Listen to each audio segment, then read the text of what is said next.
ಎಲ್ರಿಗೂ ನಮಸ್ಕಾರ. ಎಲ್ಲ ಹೇಗಿದ್ದೀರಾ? ಚೆನ್ನಾಗಿದ್ದೀರಾ? ಚೆನ್ನಾಗಿರಲೇಬೇಕಲ್ವಾ?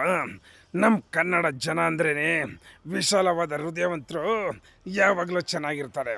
ಅದು ನನಗೆ ಗೊತ್ತಿರೋ ವಿಚಾರ. ನಾನು ಏನು ಹೇಳ್ತಾ ಇದ್ದೀನಿ ಅಂದರೆ, ಇವತ್ತು ನನಗೆ 73 ವರ್ಷ ಹುಟ್ಟಿದ ವಯಸ್ಸು. ನನ್ನ ಹುಟ್ಟುಹಬ್ಬಕ್ಕೆ ರಾಜ್ಯದ ನಾನಾ ಮೂಲೆಗಳಿಂದ, ದೇಶದ ನಾನಾ ಭಾಗಗಳಿಂದ ಎಲ್ಲರೂ ನನಗೆ ವಿಶ್ ಮಾಡ್ತಾಯಿದ್ದೀರ. ನಿಮ್ಮೆಲ್ರಿಗೂ ಧನ್ಯವಾದಗಳು. ನೋಡಿ, ನಾನು ಹೆಚ್ಚು ಹೊತ್ತಿಲಿರೋಕ್ಕಾಗಲ್ಲ. ಯಾಕಂದರೆ ಮೇಲ್ಗಡೆ ರಾಜಣ್ಣ, ವಿಷ್ಣು, ಶಂಕರ್ ನಾಗ್, ಟೈಗರ್ ಪ್ರಭಾಕರ್ ಇವರೆಲ್ಲರೂ ನನ್ನ ಕಾಯ್ತಾ ಇದ್ದಾರೆ. ನೋಡಿ, ಮತ್ತೊಮ್ಮೆ ನಿಮ್ಮೆಲ್ರಿಗೂ ಧನ್ಯವಾದಗಳನ್ನ ಅರ್ಪಿಸ್ತೀನಿ. ಕನ್ನಡ ಸಿನಿಮಾವನ್ನು ನೋಡಿ, ಕನ್ನಡವನ್ನು ಮಾತಾಡಿ, ಕನ್ನಡವನ್ನು ಬೆಳೆಸಿ, ಕನ್ನಡವನ್ನು ಉಳಿಸೋಂಥ ಕೆಲಸವನ್ನು ನೀವೆಲ್ಲರೂ ಮಾಡ್ತೀರ ಅಂದ್ಕೊಂಡಿದ್ದೀನಿ. ನಾನು ಈಗ ಯಾರಿಗೂ ಕುತ್ತೆ ಕನ್ವರ್ ನಹಿ ಕನ್ವರ್ ಲಾಲ್ ಬೋಲು ಅಂತ ಹೇಳಲ್ಲ.